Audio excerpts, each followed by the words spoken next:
Good day, I'm Stacey Ann Smith, and this is your JIS News for Monday, January 19. A planned 78-megawatt renewable energy project is on track to begin with a groundbreaking in February. The project includes 1 solar and 2 wind energy plants, which will be constructed in Clarendon, St. Elizabeth and Manchester. Contracts are now in place, power purchase agreements have been signed, and licenses have been issued. The Energy Minister made the announcement at a recent solar energy auditing and lighting technologies workshop. He said 58 megawatts of wind energy would be supplied by Blue Mountain Renewables and Wigton Wind Farm, while US-based WRB Enterprises would provide 20 megawatts of solar energy. The $196 million project is expected to be completed by March 2016. By that time, the country will be producing 20% of its energy from renewable sources. In the meantime, appliances entering the country will soon be subject to an Energy Standard certification. Energy Minister Philip Paulwell says Cabinet accepted a proposal from his ministry that will enable the Bureau of Standards to provide the certification.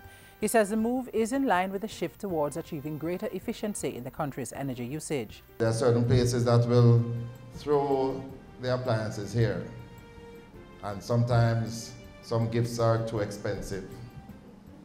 And we are going to have to say to those of us who want to buy stuff overseas that there will be certain standards, energy standards, that we will not tolerate.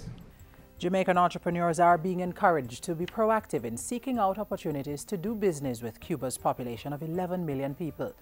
Foreign Affairs and Foreign Trade State Minister Arnaldo Brown spoke to the opportunities in the wake of Cuba and the United States re-establishing diplomatic relations. There are possibilities for investors in Jamaica to invest in Cuba as well.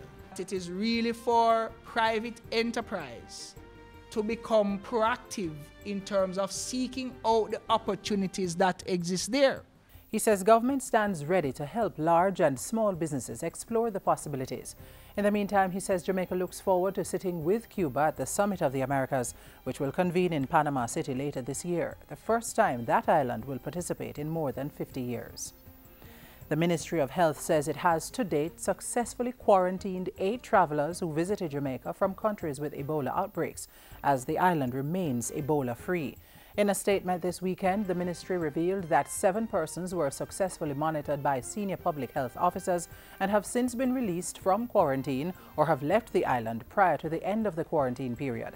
The 8th individual remained in quarantine until this past Saturday. The ministry says the travelers arrived in Jamaica within the 21-day incubation period after leaving Ebola-affected countries and were quarantined to safeguard the Jamaican population and minimize any possible risk of introducing the virus into the island.